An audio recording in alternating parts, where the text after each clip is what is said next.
Hello, this is Zoe from No Safer Place. I hope you've all had a fantastic Christmas and great New Year, and I'm going to start this year off by reviewing The Girl with All the Gifts by M.R. Carey.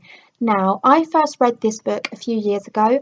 I had seen a girl reading it on the train back to London, and I was so intrigued by some of the things that I was reading over her shoulder.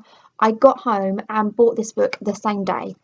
Now, the reason I'm doing this review now is because I watched the film last night for the first time and I had put a status on Facebook about how much I had enjoyed the film, and everyone had asked if I'd read the book and if I could do a review on it.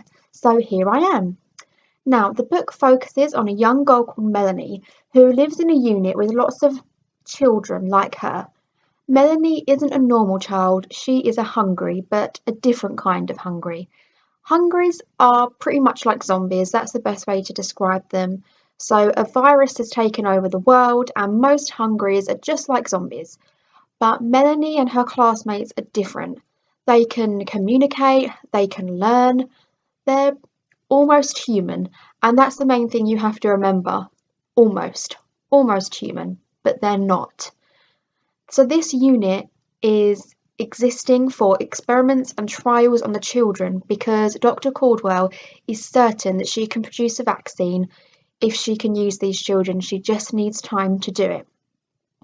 Now, the film isn't as graphic, but there's some scenes in this book that are so detailed and so graphic of the things that they do to the children and the experiments that they do on them. So if you're faint-hearted, I wouldn't suggest this book for you because there are some really hard-hitting scenes in there.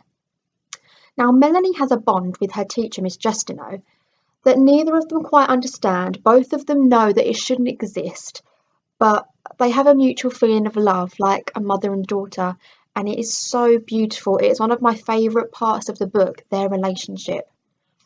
Now, hungers attack the unit, and Melanie, Miss Justino, the Dr. Caldwell, and a few of the guards from the unit find themselves fending for themselves in the open. And obviously, that's a really hard feat when a lot of the population are now hungries. Dr. Caldwell will stop at absolutely nothing to get this vaccination for the world, and the only child that she has left to experiment on is Melanie, and she is more than happy to use her. It is just a stunning and heartbreaking book, and it had me in tears a lot of the time. So did the film, actually. I think the film was a really good portrayal of the book. Now, I'm going to read my favourite quote from this book. It is a long quote, but I think it's just beautiful because it is a story that Melanie reads to her class that she's written, and it tugged at my heartstrings because even though you know how dangerous she can be and you know what she's capable of, you also realise that she is still just a vulnerable child in search of love, and it's stunning. Let me read it to you. It is on page 19. Once upon a time there was a very beautiful woman, the most beautiful and kind and clever and amazing woman in all the world. She was tall and not bent over, with skin so dark she was like her own shadow, and long black hair that curled around so much it made you dizzy to look at her.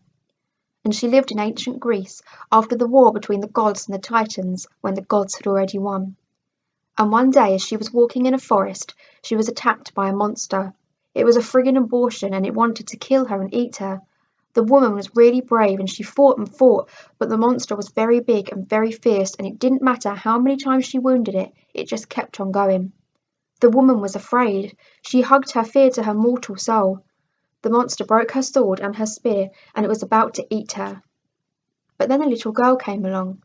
She was a special little girl, made by all the gods like Pandora. And she was like Achilles too, because her mother, the beautiful, amazing woman, had dipped her in the water of the river Styx, so she was all invulnerable except for one little part of her. But it wasn't her heel, because that's obvious. It was a place that she kept secret so the monster couldn't find it. And the little girl fought the monster and killed it and cut off its head and its arms and its legs and all the other bits of it. And the beautiful woman hugged her to her mortal soul and said, "You are my special girl. You will always be with me, and I will never let you go." And they lived together forever after in great peace and prosperity. Now, it's hard for me to read that without crying because once you've read the rest of the book, and you know that that story is about Melanie and Miss Justino. It is just beautiful. So I would definitely recommend this book, and it's a 5 out of 5 from me.